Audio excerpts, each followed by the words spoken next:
What the haters talking about?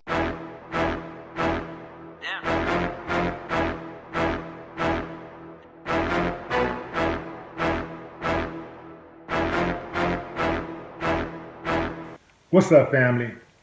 According to U.S. prosecutors, a dozen members of a California-based ministry was arrested on charges that they used homeless people as forced labor, holding them against their will in locked group homes and forcing them to panhandle up to 9 hours a day, 6 days a week.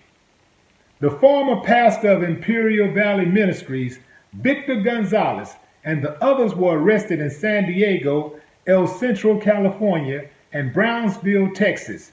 They face charges of conspiracy, forced labor, document servitude, and benefits fraud.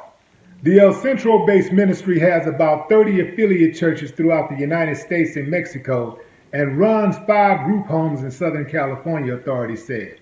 Dozens of victims, many of them homeless, some as young as 17, were lured into the group homes by the promise of food and shelter until they were able to return home.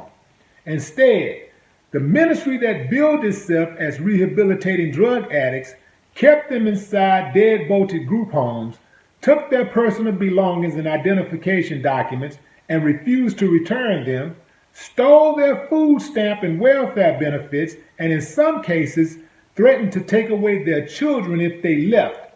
This according to the grand jury indictment unsealed on Tuesday. So how did it all come crashing down? Windows were nailed and shut, leading a desperate 17-year-old victim to break a window, escape, and run to a neighboring property to call the police. Bam! Over. Done. How much time do y'all think they're going to get? I don't see it. I don't see a bunch of time. These church people are connected. Many of the people who work in the community, especially these small towns, they attend the church. They're empathetic toward any crisis affiliated with the church. It is very hard to bring those people down. I mean, how many pastors that you know who have robbed and pillaged the church fund who are doing life in prison, 10 years, 5 years? You don't really hear about it. It very seldom happens. So I don't think much will be done with this. I think that they'll just move around to the next town and they'll find more victims. It is absolutely amazing how people allow these church officials to put them under their spell. People be giving up their homes, their cars, their 401ks. They will sell their children to members of the clergy.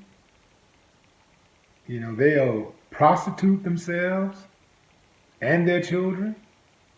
People do all kind of crazy stuff, all in the name of religion. Absolutely amazing. Let me say this. Let's not forget all of those churches out there who are really doing the work. I know some of y'all don't believe it, but there actually are some churches out there that do the work. I know some personally. But for the rest of them, oh man, and there's so many. It is very important to put them on notice and expose them. And it's important for all of us to know you can pray and get to know God at home.